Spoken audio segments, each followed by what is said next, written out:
Shabbat Shalom. La parashá de esta semana es Baet Hanan. Y rogué o supliqué. Los temas que tiene esta parashá son: Moshe pide entrar a la tierra de Israel, observar los preceptos de la Torá, advertencias de la idolatría, las ciudades de refugio, se repiten los 10 mandamientos, aparece el Shema completo y la Mezuzá. Dice la Torá, como la leímos hace un momento: supliqué al Eterno en aquel tiempo diciendo: mi Señor el Eterno, tú has comenzado a mostrar a tu siervo tu grandeza y tu mano fuerte. Porque, ¿qué fuerza hay en el cielo o en la tierra que haga como tus obras y como tus proezas? Pasaré, lo ruego, y veré la tierra buena que está allende el Jardín, a ese monte bueno y el Lebanón. Pero se enojó el Eterno conmigo por causa de ustedes, y no me oyó, sino me dijo el Eterno: es bastante para ti, no vuelvas a hablar más sobre este asunto. Prácticamente esta parashá habla específicamente de practicar y enseñar la Torá en la tierra de Canaán. Ya estaban a punto, estaban frente, y ya habían pasado 40 años en el desierto. Y empieza Dios a instruir Moshe, a instruir al pueblo y hacerle recordar todos los mandamientos. Como vimos, de Barim no es una segunda ley, sino es la repetición de la Torá. Y empezó en esta parashá, por ejemplo, a repetir todo lo que había pasado, los 40 años, de dónde salieron, de Egipto, cómo les fue. Pero es muy marcado que en esta parashá, estos mandamientos, sobre todo, sobre que obedezcan los mandamientos. Dios empezó a hablarle para que ellos sabían, ya iban a entrar, y la promesa estaba ahí. Y entonces ellos iban a entrar a la tierra donde la tierra ya estaba lista, las casas ya estaban llenas de cosas. Imaginemos que ellos iban a llegar y conquistar, y ya las casas tenían cocina, comedor, herramientas, utensilios, tenían todo. Como le dice ahí, dice la Torá, que casas que tú no construiste, ciudades que tú no construiste, ya tenían todo. También dice pozos de agua. Me imagino que los sistemas de riego, el agua potable, tenían todo. Y también dice que tenían viñedos y olivares. Es decir, toda la tierra estaba lista para que solamente ellos la poseyeran y empezaran a vivir. La casa está lista, el terreno está listo, y ellos llegaban solamente con sus pertenencias, las riquezas que Dios le dio, y su ganado, porque venían con muchísimo ganado. Entonces ya la tierra no tenían que sufrir, no tenían que arar la tierra o empezar desde cero, prepararla. Dios les estaba diciendo: esta es la tierra que fluye leche y miel, y se las doy a ustedes, como le dijo el Eterno, prometió a Abraham, Isaac y Jacob. Así, lo prometió y lo estaba cumpliendo. Nada más era el punto principal, y que empieza a marcar, es que no se olviden de la Torá. Y vemos a Moshe, cuando inicia la lectura, que él estuvo suplicando al Eterno.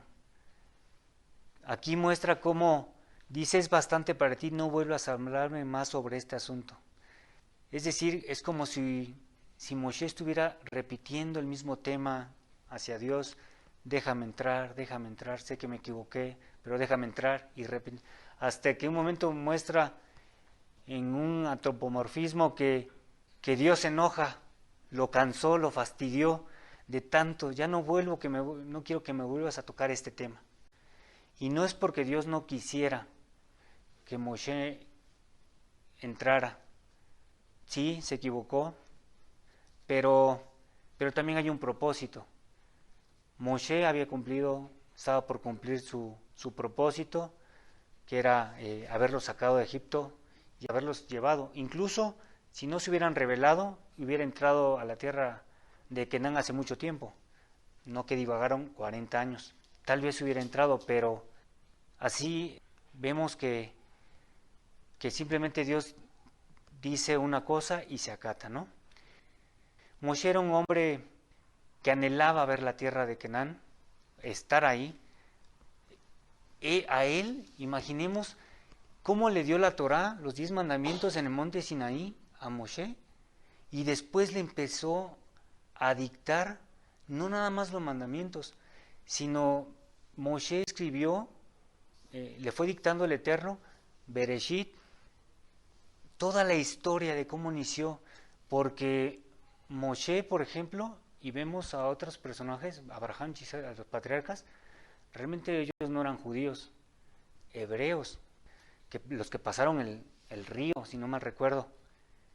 Pero cuando Moshe estuvo escribiendo Bereshit, la creación del mundo y todo esto que Dios le dio la revelación y fue escribiendo la Torá, yo imagino que él fue apropiándose de esa promesa, porque como vemos, él se instruyó y creció en Egipto, era un príncipe de Egipto, sabía que tenía sus hermanos hebreos y que estaban esclavos, como dicen, la sangre llama, y él lo sabía, pero no conocía perfectamente su historia.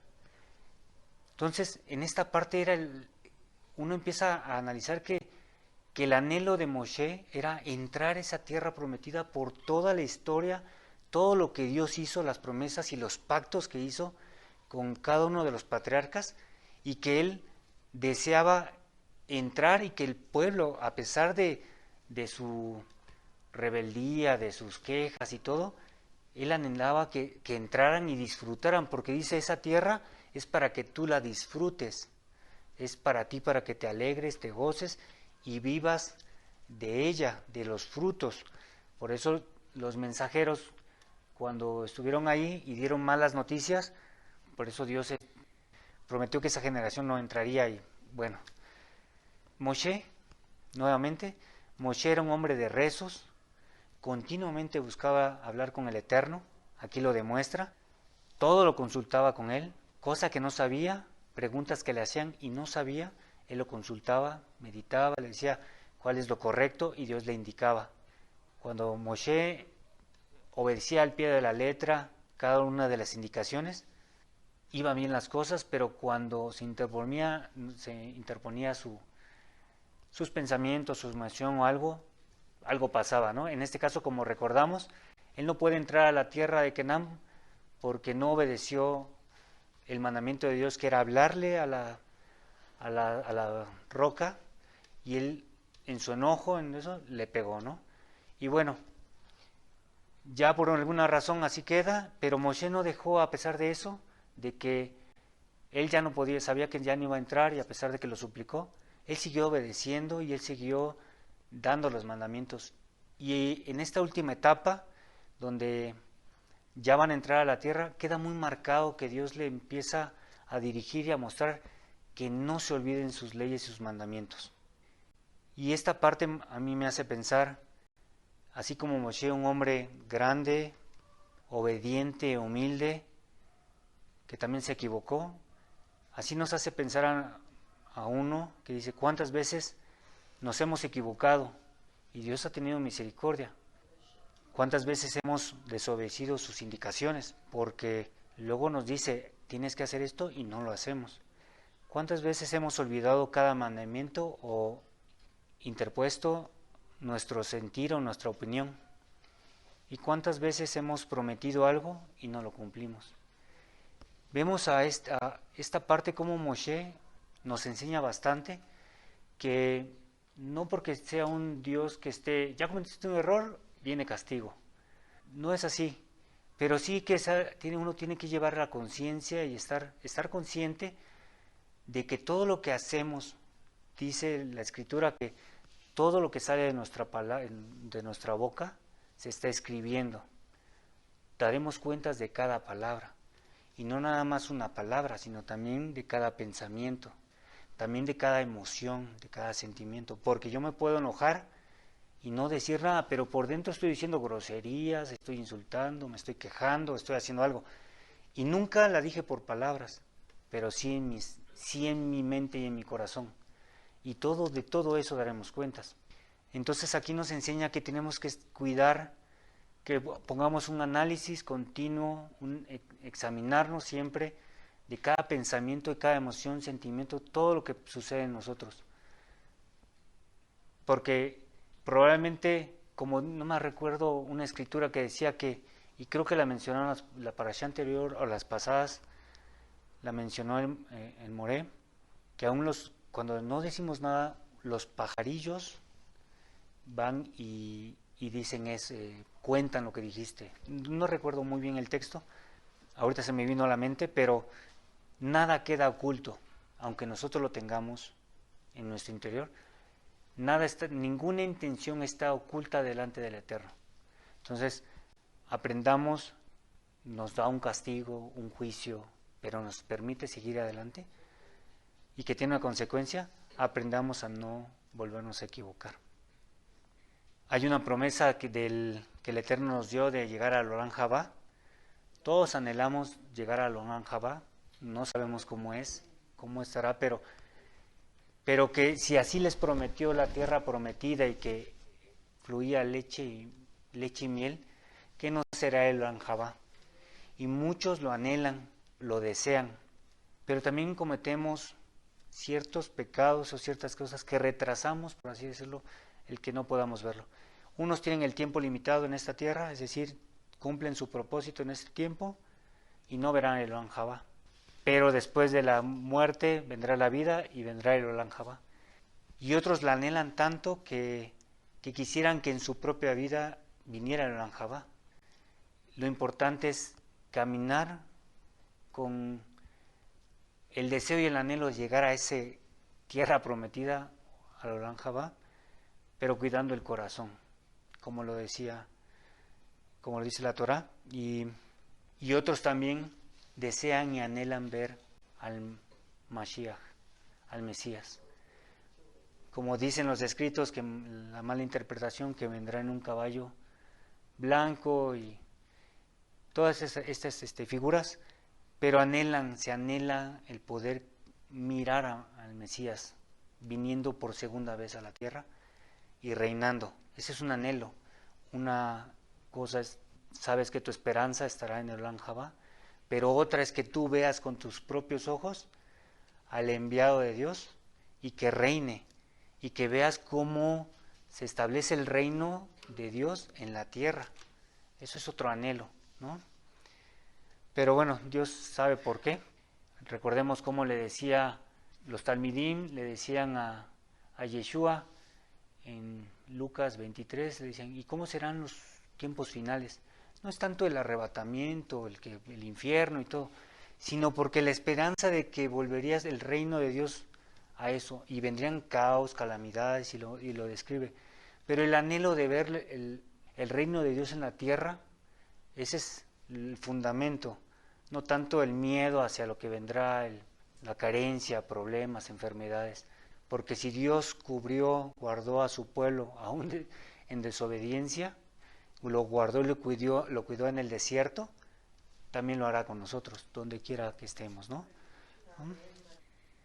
Leemos en la parashá, en el capítulo 4, dice, ahora Israel, oye las leyes y las justicias que yo les estoy enseñando para hacer, a fin de que vivan, entren y hereden la tierra que el eterno Dios de vuestros padres les entrega. No aumentarán a la palabra que yo les ordeno, ni disminuirán de ella para cuidar los preceptos del eterno Dios vuestro que yo les ordeno. Le dice que escuchen toda la Torá, los mandamientos, las misbot, que continuamente las estén escuchando y las estén guardando. Pero daba un mandamiento muy fuerte, ya que la Torá ya había sido escrita antes de entrar a la tierra de Canaán. Yo creo que la pueden corregir, que la Torá en su totalidad, los 3 primeros libros ya estaban escritos. Se estaba resumiendo por mano de Moisés, la que es en este libro de Barim, pero sí estaban plasmados todos los mandamientos, cada fiesta, leyes sanitarias, leyes sociales, vamos a decirlo así, leyes religiosas, leyes monetarias, estaban leyes de esclavos, todas las leyes ya estaban escritas, ¿no? Como lo hemos pasado en todos estos sefer. Y le dice que escuchen la Torá, Por eso también preparó hombres. ¿Se acuerdan cuando Yitro le dice a Moshe que tenga hombres? También a ellos los instruyó. Se dice que no en ese momento empezaron a trabajar, sino que los fue instruyendo, capacitando y después ir enseñando la Torá a los demás. Y también, por supuesto, los levitas, ¿no? La función principal no nada más de los levitas, los sacrificios, todo esto, sino también la función, ¿sí?, que tenían la Torá. Y nos habla de algo importante aquí cuando inicia, es cuando aquí habla, dice, no aumentarán a la palabra que yo les ordeno, ni disminuirán de ella, para cuidar los preceptos del Eterno. Hay una pregunta que resalta, es, cuando aumentamos o disminuimos a la palabra, ¿solamente es a la escrita? Uno dice, yo no tengo que aumentar, ni disminuir, quitar, ni poner a la Torá nada, tengo prohibido, tal cual como fue dictada a Moshe, escrita, tal cual tiene que permanecer. Y entonces, incluso la dice tanto aquí como al final en Apocalipsis, también habla sobre ese tema, que no la disminuyan ni la aumenten. Pero la pregunta es, ¿la disminuyes solamente o la aumentas por escrito? Muchas religiones lo han hecho, muchos hombres lo han hecho. Por eso vemos la Biblia, vemos como Antiguo y Nuevo Testamento, está dividida. Y vemos como la clasificación y cada una de ellas. Y también conocemos como testigos de Jehová, evangélicos, sobre todo en el cristianismo. En el cristianismo, en todas sus ramificaciones, han modificado, añadido y disminuido tanto a la Torá como a los escritos mesiánicos. Ya no tanto los escritos mesiánicos, pero los más allá de los escritos mesiánicos es a la misma Torá. Vemos cómo ellos la han modificado, no nada más quitando y añadiendo escritura, no también por problemas de traducción en el hebreo, ¿no?, sino también poniendo sus propias interpretaciones, ¿no?, de sus propias doctrinas y todo esto. Entonces aquí desde aquí comienza cómo Dios dice, no aumentarás ni disminuirás.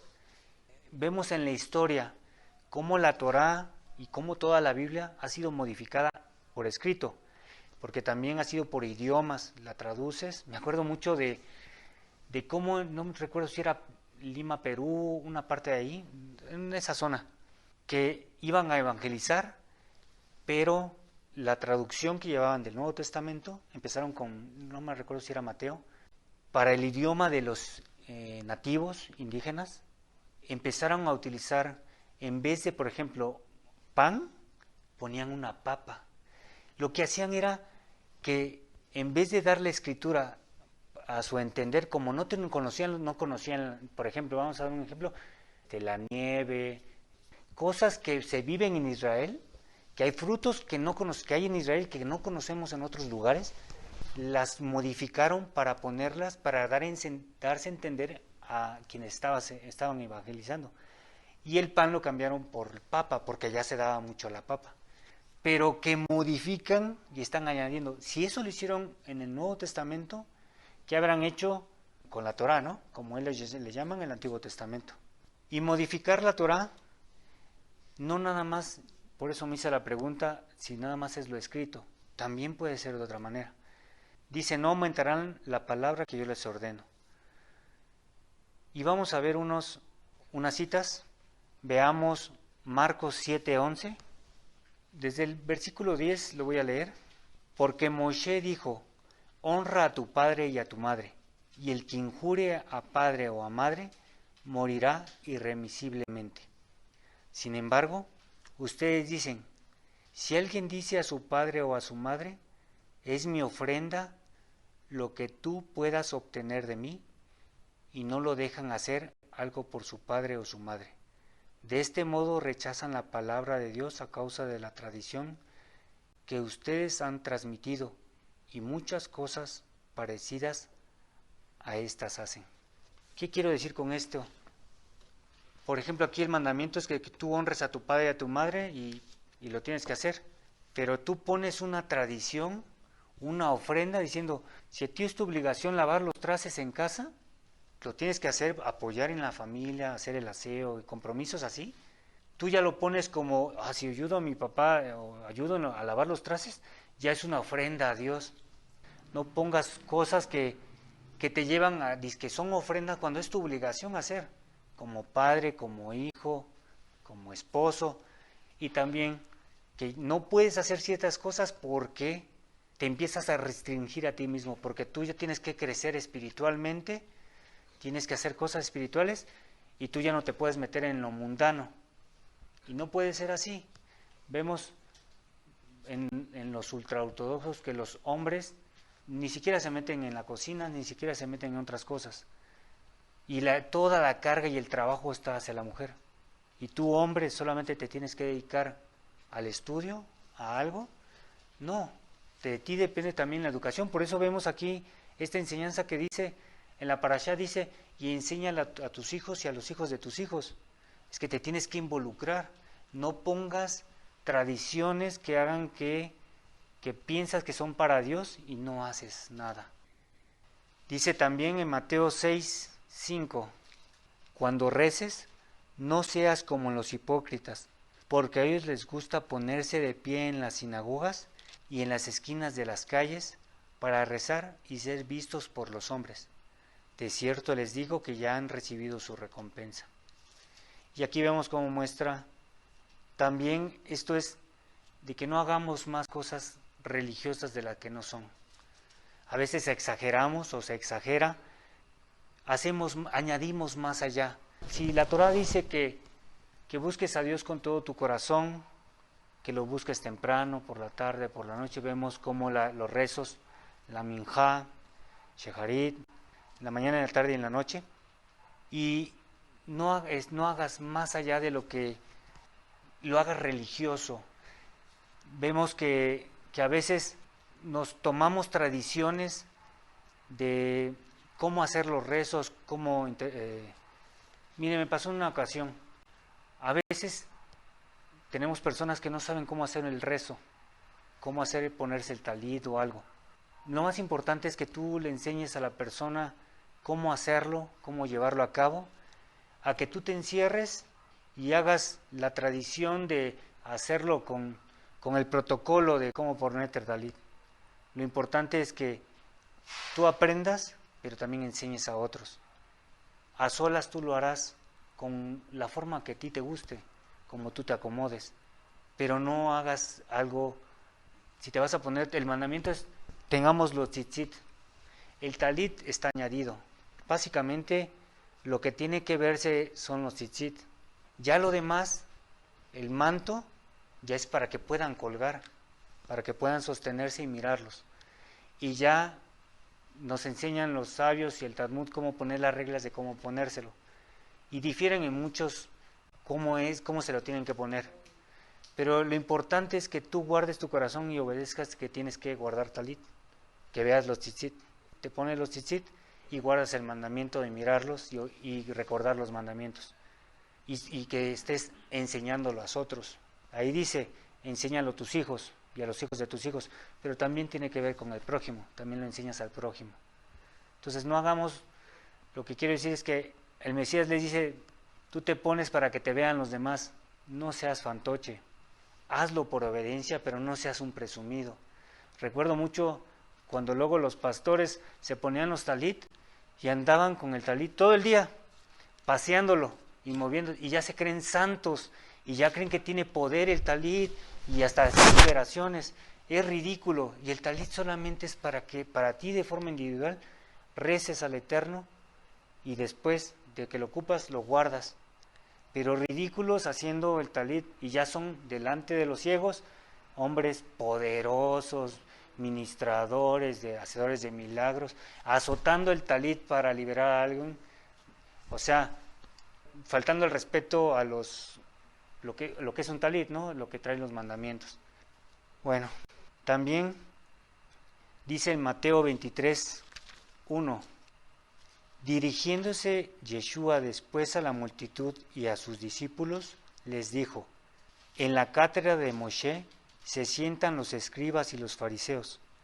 Por tanto, cualquier cosa que le digan que guarden, guárdenla y pónganla por obra, pero no hagan conforme a sus hechos, porque ellos dicen, pero no hacen, porque atan cargas pesadas, colocándolas luego sobre las espaldas de los hombres, pero ellos mismos no las quieren tocar ni con el dedo. Y todos sus hechos los llevan a cabo para ser vistos por los hombres, pues ensanchan las filacterias y prolongan los flecos de sus túnicas.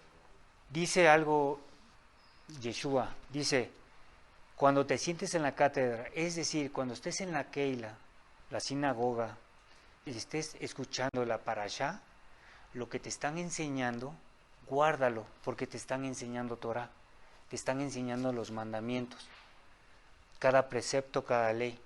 Estás aprendiendo, como hoy estamos aprendiendo algo, mañana estamos aprendiendo cómo debemos llevar a cabo una fiesta, muchas cosas. Eso tenemos que guardarlo, porque viene de la Torah, lo guardamos. Pero dice, no hagas como ellos hacen, hipócritas, ¿sí? Que simplemente, ok, escuchamos la parashá, la guardamos en nuestro corazón y la tratamos de poner por obra, pero no ser como ellos imitadores. Nosotros no vamos a imitar ni su estilo de vestir, ni su forma, y luego hacer las cosas que hacen. Tenemos que entender que el principal propósito, si nos identificamos en vestimenta, tenemos que ser diferentes, pero tenemos que identificarnos más por nuestra forma de hablar y nuestra forma de pensar, y que continuamente la Torah esté en nuestra mente y en nuestro corazón. Así lo dice, lo va a decir toda esta Sefer de Barim, lo va a decir así. Siempre va a estar diciendo que siempre la Torah está en tu mente y en tu corazón y la pongas por obra. Obedécela, obedécela. Siempre lo va a decir. Este libro es una repetición de la Torah muy marcado.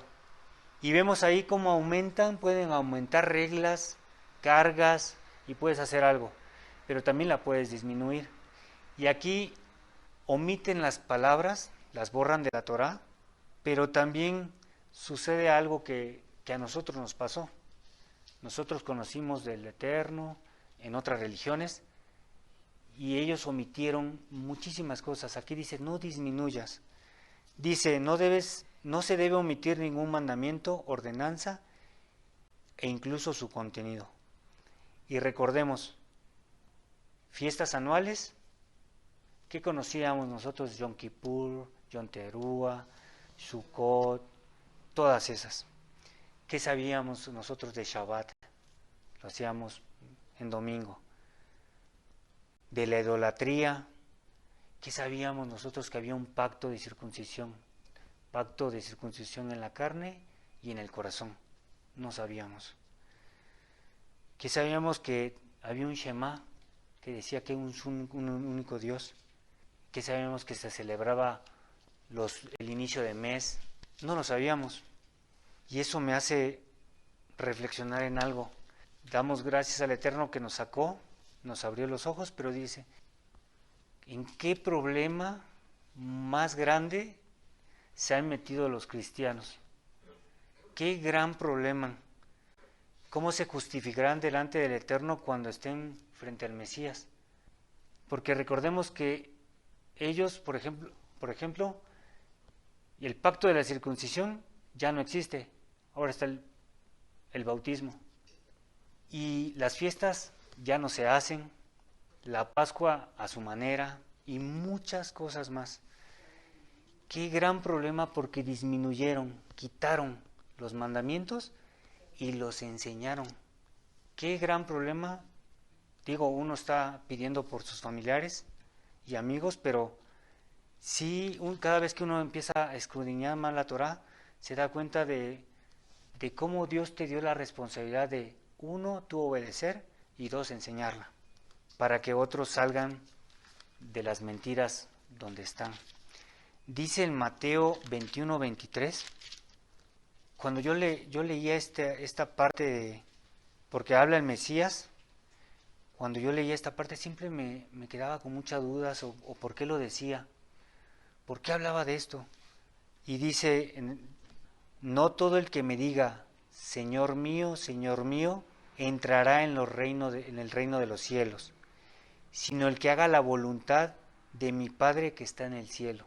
Aquí el Mesías dice, no todo el que me llame Adonai, Eterno, o Yahweh, o el que busca a Dios como que usa, no nada más porque me dices, tú eres Dios, reconozco que tú eres el único Dios verdadero, pero también hay otros, tienen sus ídolos, no por eso vas a entrar al reino de los cielos. Sino dice, sino el que haga la voluntad de mi Padre, no la mía, no la del Mesías, la de mi Padre. ¿Y cuál es la voluntad de mi Padre? Es que obedezca los mandamientos de la Torah, porque están escritos. Como sabemos, Yeshua no dio un nuevo mandamiento y no puso nuevos mandamientos. Entonces, ¿qué está diciendo? Todo aquel que obedezca la Torah, ese es el que puede entrar al reino de los cielos. Muchos me dirán en aquel día, Señor mío, ¿no profetizamos en tu nombre, y en tu nombre expulsamos espíritus malignos, y en tu nombre realizamos muchos milagros? Y entonces le declararé, jamás los conocí, apártense de mí, hacedores de maldad.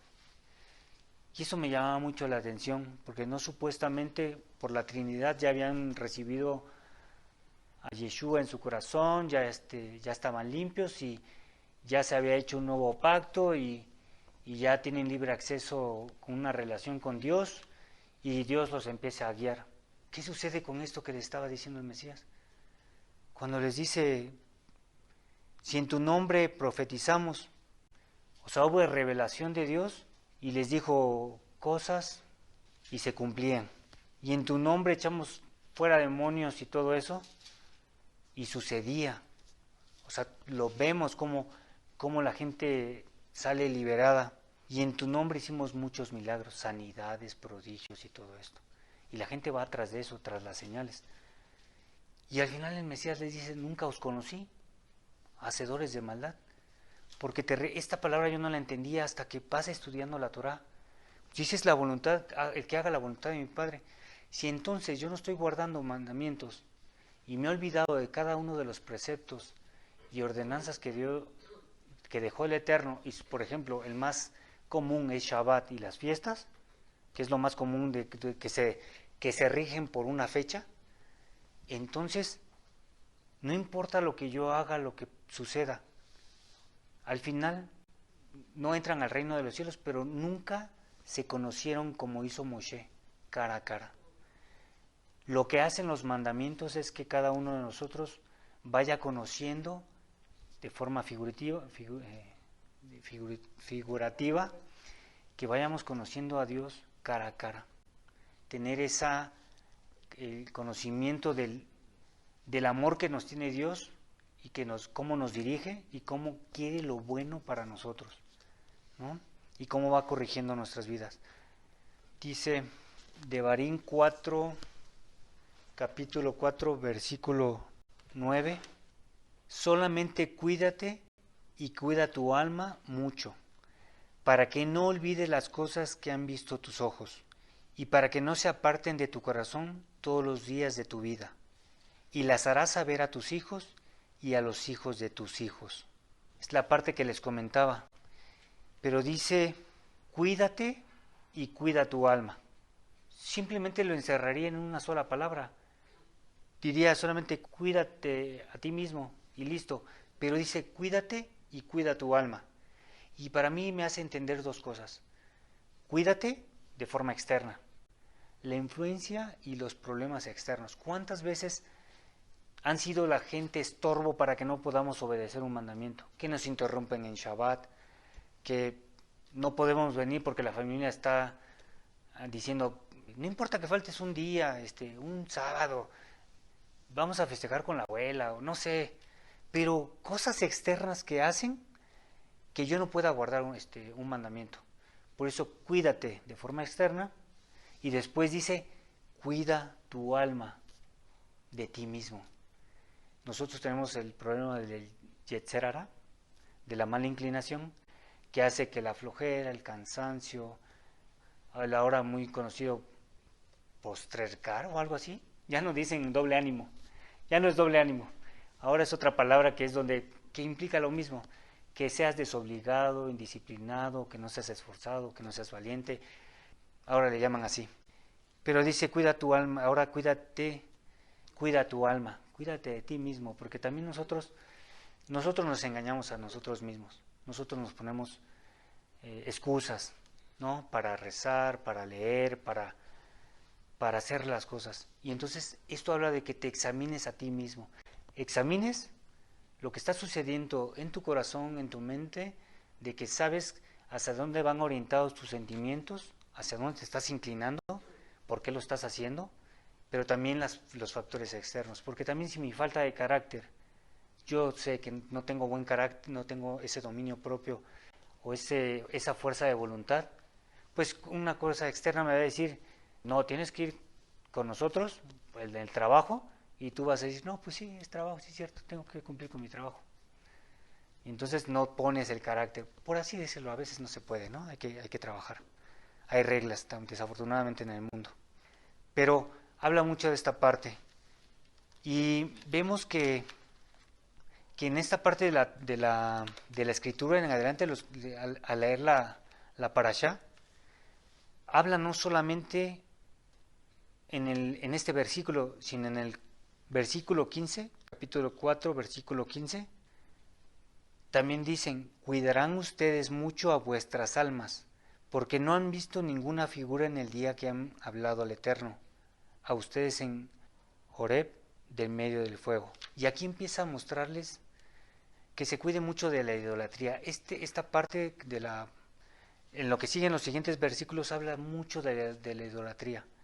Les habla mucho de que cuídense de no olvidar los mandamientos y después, si su inclinación u otras personas, así como sucedió que vimos en parashot anteriores, cómo las mujeres moabitas hicieron que los hombres pecaran, ¿no? No nada más sexualmente, sino también con Baal, y cómo los apartaron. Y aquí les dice, ya se vivió esa parte, ya viste cómo cayeron, ya viste cómo murieron, no recuerdo si 23,000, murieron todos ellos por haberse apartado a Balpeor, y dice ahí, y tú no lo hagas, ya lo viviste, aprende de las experiencias. Como dicen, nadie aprende de las experiencias ajenas, sino propias solamente. Cuando lo vives es cuando dices, ay, sí es cierto, no hubiera hecho esto. A veces no lo entendemos, pero te dice aquí no te olvides, y lo está preparando para que no te olvides, no vuelvas a cometer los mismos errores, pero también da una profecía aquí. Este escrito da una profecía y que fue lo que sucedió en los exilios, los 2 exilios y ahora en la diáspora. Todo lo que está escrito aquí es lo que se está viviendo actualmente en el pueblo judío, porque están dispersados por la desobediencia. Y ahora solamente Dios ha prometido que los hará retornar, pero eso sabrá Dios cuándo. Pero aquí está mismo, aquí dice, esto te pasará, pero también te dice, yo también te traeré. Esta escritura habla mucho hacia el pueblo de Israel, de lo que está viviendo y su historia de lo que estuvo viviendo. Pero para nosotros hay que aprender que tenemos que tener conciencia de que debemos cuidar lo que está pasando a nuestro alrededor y lo que sucede en mi interior, ¿no? Sobre todo el análisis de esta introspección, de que cada sentimiento, cada pensamiento, filtrarlo y saber si lo estoy haciendo bien, si estoy pecando o no estoy pecando, o estoy haciendo las cosas. Y solamente la única manera para saberlo es que estemos estudiando la Torah. Porque la Torah no nada más te instruye, sino te limpia y te va examinando a profundidad y te va diciendo, de repente hay algo que te dice, en esto estás mal, pero porque ya le estuviste nutriendo tu alma con la Torah y entonces saca de ti la impureza, la manifiesta por así decirlo, y ya Dios te hace entender que debes de purificarte, ¿no? Y empezar a arreglar tus caminos. Cada paso que das, porque no es fácil que nuestra vida diaria la hacemos de forma automática, inconscientemente. Trabajamos, hacemos nuestras labores en casa o cualquier actividad, ya la hacemos en automático. Pero no nos damos cuenta que pasa en nuestro corazón muchas emociones. los clásicos de que si se te metió el coche, o una señora te empujó, o X, no es tanto eso, sino qué sucede realmente cuando sucede eso. Qué pasa en tu interior? A veces manifestamos queja, envidia, ira, enojo, hay algo. Entonces, más allá de lo que es hacer conciencia de que los factores externos nos enseñan qué está sucediendo de forma interna. Es muy común, por ejemplo, en los matrimonios, que tu esposo te desespere o la esposa te desespera.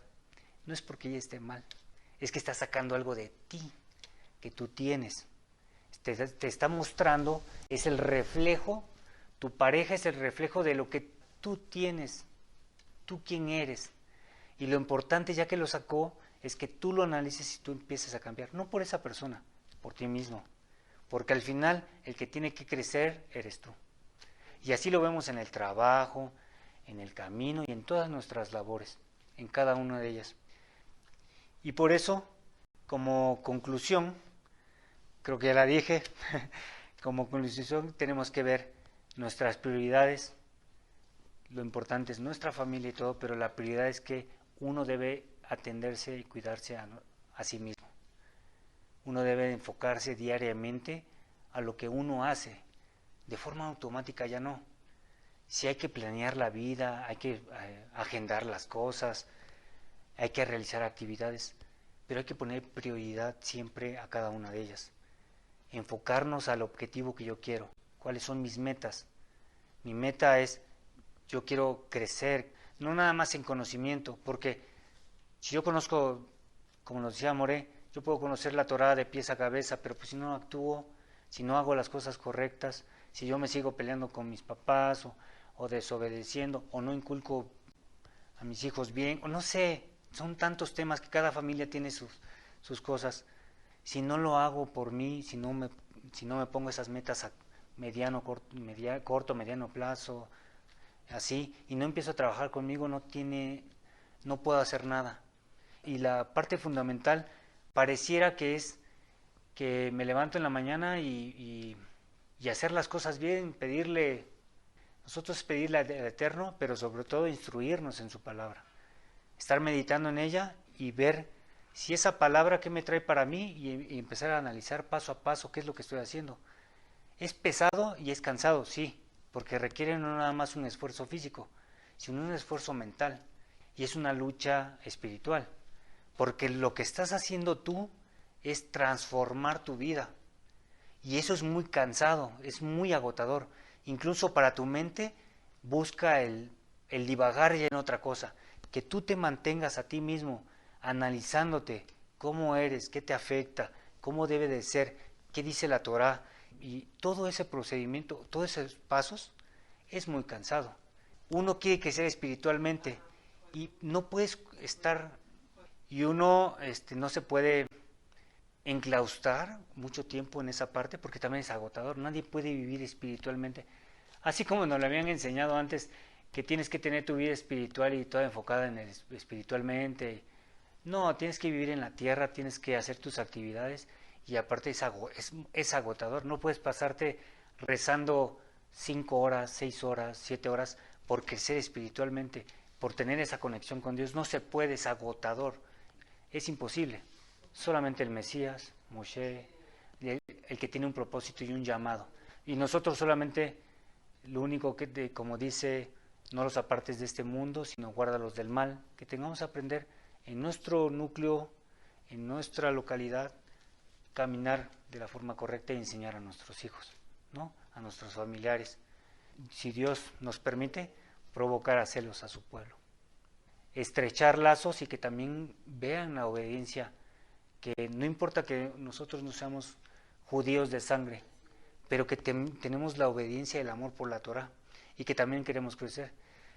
Una ocasión leí que, no recuerdo qué libro, un libro judío, dice que los gentiles jamás tendrán una relación con Dios porque como nacen gentiles, su interior siempre va a ser llevado hacia la idolatría, hacia el mal. Y yo no creo eso. Yo creo que por eso está la Torah. No importa de dónde hayas venido. Por eso me quedé pensando, ¿de dónde salió Abraham? De Ur de los Caldeos. Ni judío era, ni existía el judaísmo, ni existía ni las tribus, ni nada. Pero ese hombre, en idolatría, Dios en su conocido, así en su ignorancia, diciendo, ves que debe haber algo más, eso, lo transformó y lo guió por el camino que Dios le permitió y le dio promesas y a sus siguientes generaciones. Y yo creo que también a nosotros, no tenemos que ser de sangre judía, por decirlo, o que dicen que, sí, sangre judía, que mis generaciones atrás, simplemente por conocer la Torá, soy parte del pueblo y lo escribe, está en los escritos mesiánicos, y como dice Pablo, Rab Shaul, dice que fuimos injertados en el olivo. Y tenemos esa esperanza que también, si la promesa fue por el pueblo de nosotros, estamos injertados, también nosotros tenemos las promesas del Eterno. Y por eso Dios se mueve con nosotros y tiene misericordia. Pero tenemos que seguir creciendo en conocimiento, que nada nos haga apartar, porque también dice que no te aparten a derecha ni izquierda. Pero solamente con los golpes de la vida, solamente con las experiencias, lo aprendemos.